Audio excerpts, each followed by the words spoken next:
Selama 36 tahun, Iran hanya mengenal satu suara otoritas tertinggi, suara Ayatollah Ali Khamenei. Namun, setelah serangan udara yang mengguncang Teheran pada akhir Februari lalu merenggut nyawanya, sebuah kekosongan kekuasaan yang mengerikan muncul. Selama 2 minggu, dunia menunggu. Siapa yang akan muncul dari reruntuhan? Lalu, pada tanggal 12 Maret, suara itu datang. Tapi, ada yang aneh. Bukan pidato langsung di mimbar, bukan pesan video dari bunker, melainkan sebuah teks panjang yang dibacakan oleh seorang penyiar berita. Inilah pernyataan pertama dari Mojtaba Khamenei, putra kedua sang mendiang pemimpin yang kini resmi menyandang gelar pemimpin agung ketiga Iran. Tapi pertanyaannya adalah, mengapa ia tetap tak terlihat? Mengapa naskah pertamanya lebih mirip deklarasi perang total daripada pesan belasungkawa? Dan benarkah pria yang dijuluki Pangeran Bayangan ini sedang memimpin dari kursi roda atau justru dari balik kecerdasan buatan? Untuk memahami beratnya kata-kata dalam pernyataan ini, kita harus mengenal siapa Mojtaba Khamenei.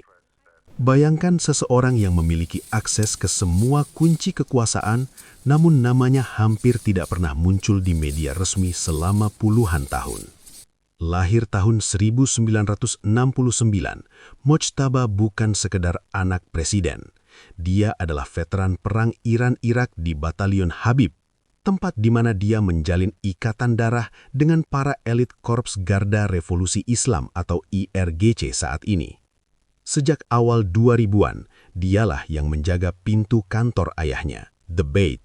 Dia adalah jembatan antara teokrasi dan militer. Rakyat Iran punya alasan untuk takut. Namanya dikaitkan dengan penumpasan berdarah Gerakan Hijau 2009 dan protes Mahsa Amini tahun 2022. Bagi dunia luar, dia adalah sosok misterius yang disangsi oleh Amerika Serikat karena peran bayangannya dalam aparatus keamanan. Tapi, suksesi ini kontroversial. Republik Islam lahir dari revolusi yang menghancurkan monarki, namun kini mereka mengangkat putra dari pemimpin sebelumnya. Pernyataan pertama Mojtaba ini dirancang khusus untuk menjawab keraguan itu. Mari kita bedah lebih dalam. Pernyataan itu tidak dibuka dengan kata-kata manis. Mojtaba langsung menggunakan teologi tingkat tinggi. Ia mengutip ayat 106 dari surah Al-Baqarah. Ayat mana saja yang kami nasahkan, kami datangkan yang lebih baik daripadanya atau yang sebanding dengannya. Secara tersirat, Mojtaba sedang melakukan apa yang disebut para analis sebagai substitusi ilahi. Ia ingin meyakinkan faksi garis keras bahwa meskipun ayahnya yang karismatik telah tiada, Tuhan telah mengirimkan pengganti yang lebih baik atau setidaknya setara. Ini adalah strategi untuk membungkam kritik tentang suksesi dinasti. Pernyataan tersebut dibagi menjadi 7 bagian penting yang akan menentukan nasib Timur Tengah dalam bulan-bulan mendatang. 1. Legitimasi dari jalanan. Ia mengklaim kekuasaannya bukan hanya dari Dewan Ulama, tapi dari partisipasi rakyat dalam duka nasional. 2. Balasan dendam mutlak. Ia menegaskan bahwa kematian ayahnya adalah kasus terbuka yang prioritas utamanya adalah pembalasan. 3. Tragedi Minab sebagai bahan bakar. Disinilah narasinya menjadi sangat emosional. Mojtaba menyebut serangan Risal AS terhadap sekolah Syajarah Tayyebe di Minab yang menewaskan lebih dari 165 siswi. Ia menyebutnya sebagai kejahatan yang disengaja. Ekonomi sebagai senjata. Ia memerintahkan agar Selat Hormuz tetap tertutup. Alat pemblokir Selat Hormuz harus tetap digunakan sebagai sarana penekanan, tulisnya. Peringatan untuk tetangga. Ia menuntut negara-negara tetangga Iran untuk segera menutup semua pangkalan militer Amerika Serikat. Aktivasi front baru. Ia memperingatkan akan adanya operasi di wilayah di mana musuh tidak memiliki pengalaman dan sangat rentan. Dukungan untuk poros perlawanan. Ia memberikan apresiasi khusus bagi Hizbullah, Houthi, dan milisi Irak, mengintegrasikan mereka dalam doktrin pertahanan Iran. Namun, di balik retorika yang berapi-api itu, ada misteri yang membuat banyak orang bertanya-tanya.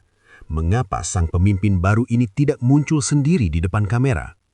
Muncul spekulasi liar. Laporan intelijen menunjukkan bahwa Mojtaba sendiri terluka parah dalam serangan udara 28 Februari yang membunuh ayahnya. Ada desas-desus bahwa ia menghilangkan kakinya atau bahkan sedang dalam kondisi koma. Pemerintah Iran membantah ini dan mengatakan ia sehat walafiat, tapi bukti di lapangan berkata lain. Analisis dari BBC Verify menunjukkan bahwa satu-satunya foto terbaru Mojtaba yang dirilis sebenarnya adalah foto lama yang dimanipulasi dengan AI. Latar belakangnya dihapus secara digital untuk memberi kesan itu adalah foto baru. Di Teheran, pendukungnya bahkan bersorak di depan potongan karton seukuran manusia karena sang pemimpin asli tak terlihat. Dari sisi politik, ini adalah soft launching yang dipaksakan oleh keadaan perang. Mojtaba ingin menunjukkan bahwa IRGC berdiri sepenuhnya di belakangnya. Namun, ia sedang membangun legitimasi di atas fondasi yang rapuh. Kemarahan publik atas tragedi Minab dan ketakutan akan serangan AS lebih lanjut. Bagaimana dunia merespons? Tidak mengejutkan, Donald Trump langsung bereaksi pedas. Ia menyebut Mojtaba sebagai sosok yang tidak dapat diterima dan ringan atau lightweight. Trump bersikeras bahwa pemimpin Iran selanjutnya harus disetujui oleh Amerika Serikat, sebuah pernyataan yang langsung ditolak mentah-mentah oleh Teheran. Di dalam negeri Iran, reaksinya terbelah.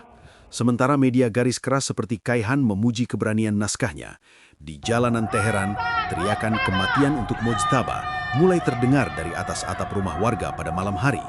Banyak warga Iran yang melihat suksesi ini sebagai pengkhianatan terhadap cita-cita revolusi 1979.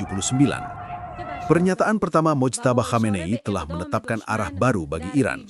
Konfrontasi total, penggunaan energi sebagai sandara global, dan janji balas dendam yang tak kunjung padam.